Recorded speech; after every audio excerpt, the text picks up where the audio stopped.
Hello everyone, welcome back to my YouTube channel. आज की class में हम करेंगे 18 दिसंबर 2024 की करंट अफेयर्स का हैंड रिटन नोट्स की फॉर्म में रिवीजन। जो कुमार गौरव सर की क्लास होती है उसका हैंड रिटन नोट्स की फॉर्म में रिवीजन आज हम करेंगे। अगर आप हमारे चैनल पर नए हैं तो चैनल को सब्सक्राइब जरूर करें। और इस क्लास की फ्री पीडीएफ कैसे मिलेगी तो इसको भी हम क्लास के एंड में बताएंगे, तो अंत तक बने रहें। तो आज का हमारा फर्स्ट क्वेश्चन है, हाल ही में स्लीनेक्स 2024 अभ्यास किन दो देशों के बीच हुआ है? तो इंडिया और श्रीलंका के बीच हुआ है और इसका आयोजन विशाखापट्टनम आंध्र प्रदेश में हुआ है। और इसका आयोजन पूर्वी नौसेना कमान के द्वारा किया गया है और आईएनएस सुमित्रा के द्वारा इसमें भाग लिया गया है। इंडिया और श्रीलंका के बीच और कौन कौन से अभ्यास होते हैं? तो मित्र शक्ति अभ्यास भी होता है इंडिया और श्रीलंका के बीच। सिनबैक्स अभ्यास इंडिया और कंबोडिया के बीच अभी हाल ही में हुआ है और सिम्बैक्स अभ्यास इंडिया और सिंगापुर के बीच होता है। श्रीलंका के राष्ट्रपति अभी हाल ही में भारत यात्रा पर आए थे, तो उनका नाम है अनुरा कुमार दिसानायका। इंडिया और श्रीलंका और मालदीव, इन तीनों के बीच कौन सा अभ्यास हुआ है? दोस्ती अभ्यास, जिसका आयोजन मालदीव में हुआ है। एक था और एक्वेरियन अभ्यास इंडिया और मालदीव के बीच होते हैं। इंडिया और नेपाल के बीच सूर्य किरण अभ्यास होता है और इंडिया और बांग्लादेश के बीच बोंगो सागर और संप्रीति अभ्यास होता है। नेक्स्ट इंपॉर्टेंट क्वेश्चंस, भारतीय सेना के लिए मोबाइल ब्रिज सिस्टम सर्वत्र को किसने लॉन्च किया है? डीआरडीओ ने लॉन्च किया है और डीआरडीओ की स्थापना 1 जनवरी 1958 को हुई थी और इसके वर्तमान अध्यक्ष हैं वर्तमान अध्यक्ष का नाम है समीर कामत और पहले अध्यक्ष का नाम बताना आपको कमेंट बॉक्स में। उत्तर भारत का पहला मानव डीएनए बैंक कहाँ पर स्थापित हुआ है? BHU बनारस हिंदू विश्वविद्यालय में स्थापित हुआ है। 75वें गणतंत्र दिवस 2024 में बेस्ट झांकी का अवार्ड किसको दिया गया था? स्टेट में पूछे तो ओडिशा और मंत्रालय में पूछे तो संस्कृति मंत्रालय को दिया गया था। हाल ही में मायोट द्वीप पर एक चक्रवात आया है जिसका नाम है चीडो और वहां पर उसने तबाही मचा दी है और ऐसा सुनने में आया कि वो पूर्ण रूप से तबाह हो गया है। तो मायोट द्वीप कहाँ पर स्थित है? मायोट द्वीप हिंद महासागर में स्थित और इस पर फ्रांस का अधिकार है। जैसे ये अफ्रीका महाद्वीप है, अफ्रीका महाद्वीप के यहाँ पर है मेडागास्कर और मेडागास्कर के यहाँ पर है मायोट द्वीप जो हिंद महासागर में स्थित है और फ्रांस पर इसका अधिकार है, फ्रांस का इस पर अधिकार है। और यहाँ पर आया था एक चक्रवात जिसका नाम है चीडो और 2000 किलोमीटर पर आवर की स्पीड से ये चक्रवात आया था और यहाँ पर मलबा ही मलबा बन गया और द्वीप पूर्ण रूप से तबाह हो गया है। एक और द्वीप है रीयूनियन द्वीप जिस पर फ्रांस का अधिकार है और ये भी हिंद महासागर में ही स्थित है। 2024 में 3 महत्वपूर्ण चक्रवात आए हैं। सबसे पहला है रेमल चक्रवात जिसका नामकरण किया था ओमान ने, दाना चक्रवात जिसका नामकरण किया था कतर ने, फेंगल चक्रवात जिसका नामकरण किया था सऊदी अरब ने इसका नामकरण किया था। इंपॉर्टेंट क्वेश्चन है, खेलो इंडिया यूथ गेम्स 2023 में टॉप पर कौन रहा है? महाराष्ट्र टॉप पर रहा है और आयोजन तमिलनाडु में किया गया था और इसका शुभंकर का नाम बताना आपको कमेंट बॉक्स में। 38वां नेशनल गेम्स, इसका आयोजन 2024 में उत्तराखंड में हो रहा है। खेलो इंडिया यूथ गेम्स 2024 इसका आयोजन बिहार में होगा। यूपीआई अपनाने वाला, भारतीय यूपीआई अपनाने वाला पहला यूरोपीय देश कौन सा बना है? तो ये बना है फ्रांस और यूपीआई की फुल फॉर्म होती है यूनिफाइड पेमेंट इंटरफेस। प्रधानमंत्री मोदी ने 27,000 करोड़ की तालाबिरवा थर्मल पावर प्रोजेक्ट की आधारशिला कहाँ पर रखी है? तो ये रखी है उड़ीसा राज्य में। नेक्स्ट है थर्ड इंपॉर्टेंट क्वेश्चन, फोर्ब्स की रिपोर्ट अभी हाल ही में आई है जिसमें 100 सबसे शक्तिशाली महिलाओं की रिपोर्ट में भारत की 3 महिलाएं शामिल हुई हैं।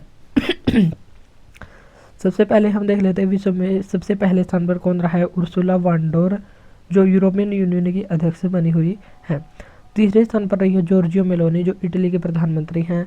इंडिया की 3 महिलाएं हैं जो टॉप पर, जिनमें टॉप पर है निर्मला सीतारमण जिसकी वर्ल्ड में रैंक है 28वीं और ये भारत के वित्त मंत्री हैं। दूसरे स्थान पर है भारत में रोशनी नादर जो HCL टेक कंपनी की अध्यक्ष बनी हुई है और ये इसका विश्व में 81वां स्थान है और 82वें पर है किरण मजूमदार जो बायोकॉन कंपनी के अध्यक्ष बनी हुई हैं।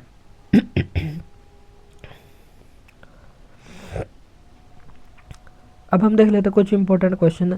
सबसे अधिक बार बजट पेश करने वाले व्यक्ति कौन है? मोरारजी देसाई जिन्होंने 10 बार बजट को पेश कर लिया है।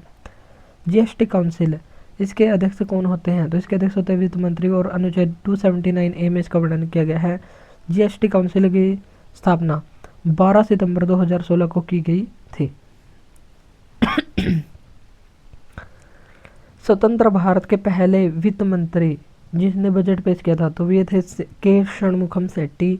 नेवी में शामिल पहला संरक्षण पोत का नाम क्या है? आईएनएस संधायक। और दूसरा भी शामिल हो गया है जिसका नाम है आईएनएस निर्देशक। ग्रैमी अवार्ड 2024 किसको दिया गया था? शक्ति फ्यूजन बैंड को दिया गया था। और इसमें शंकर महादेवन और जाकिर हुसैन शामिल थे। जाकिर हुसैन जिनका भी हाल ही में निधन हो गया है 3 दिन पहले ही, ये महत्वपूर्ण तबला वादक थे और इनको पद्म भूषण अवार्ड 2002 में, पद्म श्री अवार्ड 1988 में और पद्म विभूषण 2023 में दिया गया था। समान नागरिक संहिता विधेयक पारित करने वाला पहला राज्य कौन सा बना है? उत्तराखंड राज्य बना है। और समान नागरिक संहिता ये अनुच्छेद 44 में है। और समान नागरिक संहिता लागू करने वाला पहला राज्य है तो ये है गोवा राज्य है। फोर्थ काफी इंपॉर्टेंट क्वेश्चन है, व्यास सम्मान 2024 हाल ही में किसको प्रदान किया गया है? तो इसको प्रदान करने वाली संस्था है के बिड़ला फाउंडेशन और ये 34वें क्रम का है। और हाल ही में 2024 में 34वां व्यास सम्मान सूर्यबाला को दिया गया है। और इनकी महत्वपूर्ण उपन्यास है कौन देश को वासी और इनका जन्म वाराणसी उत्तर प्रदेश में हुआ था। और इससे पहले वाला 33वें क्रम का 2023 में पुष्प भारती को दिया गया था यादें यादें और तेरी यादें नामक रचना के लिए। और 2024 में सूर्यबाला कौन देश को वासी रचना के लिए दिया गया है।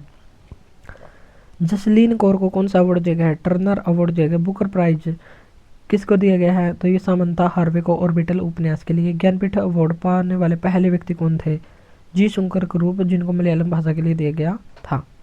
व्यास सम्मान कब शुरू हुआ था? 1991-92 में शुरू हुआ था और पहली बार रामविलास शर्मा को यह दिया गया था। पहला दादा साहब फाल्के अवार्ड ये देविका रानी को प्रदान किया गया था। 2 दिवसीय फेस्टिवल 2 समोचे फेस्टिवल का आयोजन हाल ही में कहाँ पर हुआ है? लद्दाख में हुआ है। भारत रत्न 2024 कितने व्यक्तियों को दिया गया है? 5 को। कर्पूरी ठाकुर जिनको बिहार का जननायक कहा जाता है। लाल कृष्ण आडवाणी जो वर्तमान में है, जो नवीनतम उप प्रधानमंत्री रह चुके हैं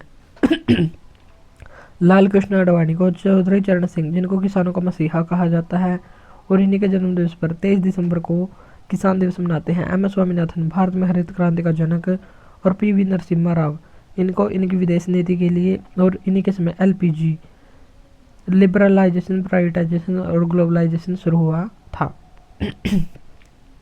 चौथे खेलो इंडिया यूनिवर्सिटी गेम्स का शुभंकर क्या था? तो इसका शुभंकर था अष्टलक्ष्मी जो 7 स्टेट हैं जिनको 7 बहनें कहा जाता है और एक सिक्किम। तो इन 8 को मिलाकर इसका नाम रखा गया अष्टलक्ष्मी। और ये नॉर्थ ईस्ट में हुआ है, गुवाहाटी में इसका आयोजन हुआ है। इंटरनेशनल कोर्ट इसका मुख्यालय कहाँ पर है? द हेग नीदरलैंड में। और इसके अध्यक्ष नवाफ सलेम। और यहाँ के न्यायाधीशों का कार्यकाल 9 वर्ष का होता है और 15 न्यायाधीश होते हैं। और भारत की ओर से दलबीर भंडारी वर्तमान में कार्य कर रहे हैं। और भारत की ओर से जो इंटरनेशनल कोर्ट के अध्यक्ष बने थे वो थे डॉक्टर नगेंद्र सिंह। और इंटरनेशनल कोर्ट में कोरम कितना होता है? कोरम होते हैं 9 न्यायाधीश, यानी कि 9 न्यायाधीशों के बिना वहाँ की कार्रवाई को शुरू नहीं किया जा सकता। 5वां क्वेश्चन है, दुनिया का पहला परमाणु हीरा बैटरी का निर्माण किसके द्वारा किया गया है? तो इसका निर्माण ब्रिस्टल यूनिवर्सिटी जो इंग्लैंड की यूनिवर्सिटी है इसके द्वारा किया गया है। और इसमें कार्बन 14 के सहयोग से ये कार्बन 14 का यूज करके इसको बनाया गया है। ब्रिस्टल इंग्लैंड में ही राजा राम मोहन राय की डेथ हो गई थी जो अकबर सेकंड की पेंशन से संबंधित कार्य के लिए वहां पर गए थे। और राजा राम मोहन राय को राजा की उपाधि अकबर सेकंड ने ही दी थी। और जो दुनिया की पहली परमाणु हीरा बैटरी बनाई गई है ये इस 5000 साल तक चलेगी। और हीरे के अंदर जो तेज गति से इलेक्ट्रॉन से उत्पन्न ऊर्जा है वही इसका यूज होगा। तो दुनिया की पहली परमाणु हीरा बैटरी बनाई है ब्रिस्टल यूनिवर्सिटी इंग्लैंड के द्वारा। भारत की पहली वैदिक घड़ी इसको कहाँ पर स्थापित किया गया? उज्जैन मध्य प्रदेश में।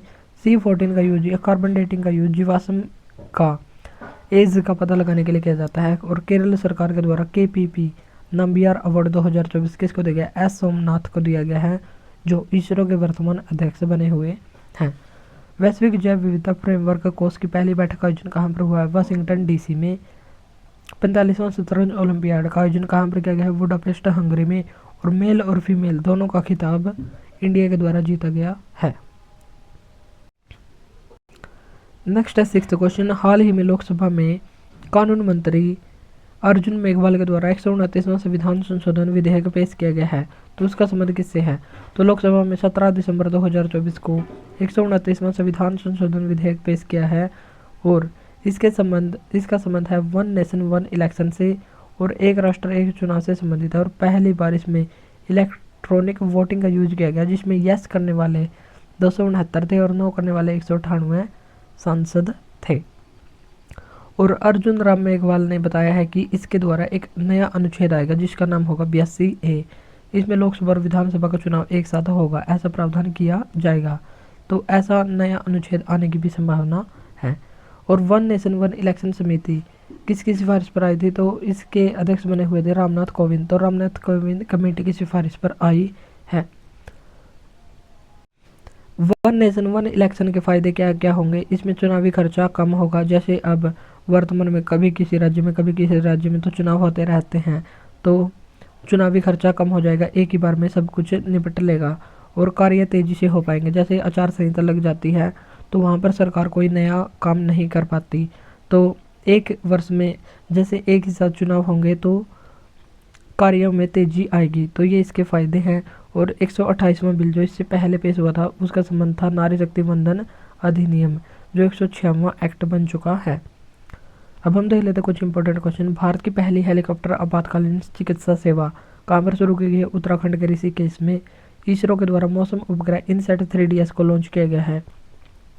किसके द्वारा लॉन्च किया गया? GSLV F-14 के द्वारा। 58वां ज्ञानपीठ अवार्ड जगत गुरु रामभद्राचार्य और गुलजार को दिया गया है। पहला फ्रेंच फिल्म फेस्टिवल 2024 को शुरू किया गया है गोवा में। 7वां क्वेश्चन है सैयद मुश्ताक अली ट्रॉफी, इसका संबंध है क्रिकेट से। और फाइनल मैच चिन्ना स्वामी स्टेडियम बेंगलुरु में हुआ है और मुंबई वर्सेस मध्य प्रदेश। मुंबई ने मध्य प्रदेश को हरा दिया है और मुंबई इसमें विजेता बन गया है और इसके कप्तान है श्रेयस अय्यर। और प्लेयर ऑफ द सीरीज ये अजिंक्य रहाणे को चुना गया है। IPL इतिहास का सबसे महंगा खिलाड़ी कौन सा है? तो ये ऋषभ पंत, जिसका 27 करोड़ रुपए में खरीदा गया है और लखनऊ जायंट के द्वारा खरीदा गया है। CMSCOP 14 इसका आयोजन कहाँ पर किया गया? उज्बेकिस्तान में इसका आयोजन किया गया है। COP 29 इसका आयोजन कहाँ पर किया गया है? इसका आयोजन किया गया बाकू अजरबैजान में। COP 28 इसका आयोजन किया गया था सऊदी अरेबिया में।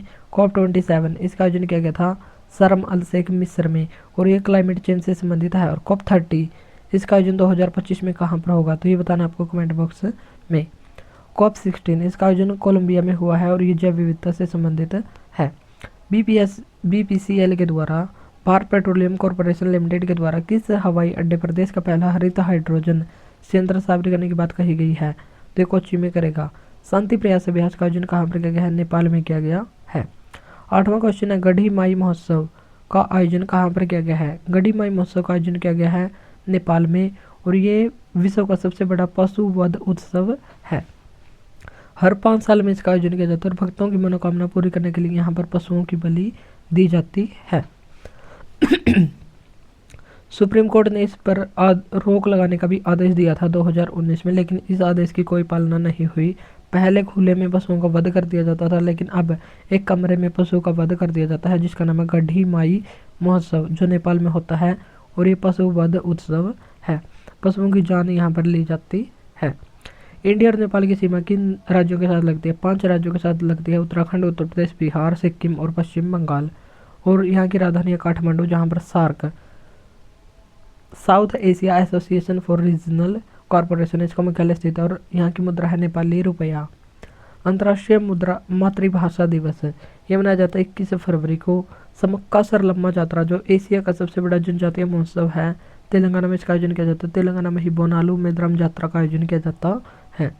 दुनिया का सबसे बड़ा सांप यूनेक्टस अकियामा की खोज कहाँ पर हुई है? अमेजन वर्षावन में हुई है और अमेजन वर्षावन ब्राज़ील में मिलते हैं और इसी को विश्व का फेफड़े कहा जाता है, क्योंकि ये विश्व की 20% ऑक्सीजन का उत्पादन करते हैं और यहीं पर सबसे बड़ी नदी अमेजन नदी भी बहती है। नेक्स्ट है 9वां क्वेश्चन। तुलसी गौड़ा का अभी हाल ही में निधन हो गया है, उनका संबंध किस दक्षिणी राज्य से है? तो इनका संबंध है कर्नाटक राज्य से और इनको उपनाम है वन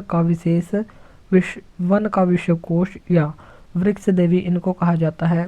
और इन्होंने 1 लाख से ज़्यादा पेड़ों की देखभाल की है और इनको पद्मश्री अवार्ड 2021 में दिया गया था। खेजड़ली राजस्थान, जो जयपुर राजस्थान से संबंधित है, अमृता देवी बिश्नोई, इन्होंने चिपको आंदोलन की शुरुआत राजस्थान में की थी। और वैसे चिपको आंदोलन की शुरुआत उत्तराखंड में सुंदरलाल बहुगुणा के द्वारा की गई थी। विश्व की सबसे ऊंची लद्दाख की फ्रोजन लेक मैराथन किसने जीत ली है? तो मध्य प्रदेश ने जीत ली है, जो पेंगोंग लेक लद्दाख में होती है। भारत की पहली गति शक्ति अनुसंधान पीठ कहाँ पर स्थापित होगी? तो ये IIM शिलोंग में स्थापित होगी। 10वां और लास्ट क्वेश्चन है हमारा, एडमिरल कप सेलिंग रेगाटा के 13वें संस्करण का आयोजन कहाँ पर किया गया है? तो ये एक बोट रेस है जिसका आयोजन इंडियन नेवी के द्वारा किया जाता है और इसका आयोजन करने वाली है INA भारतीय नौसेना अकादमी और एजीमल केरल में इसका आयोजन किया गया है और इसका विजेता रूस बना है। रूस की नौसेना इसकी विजेता बन गई है।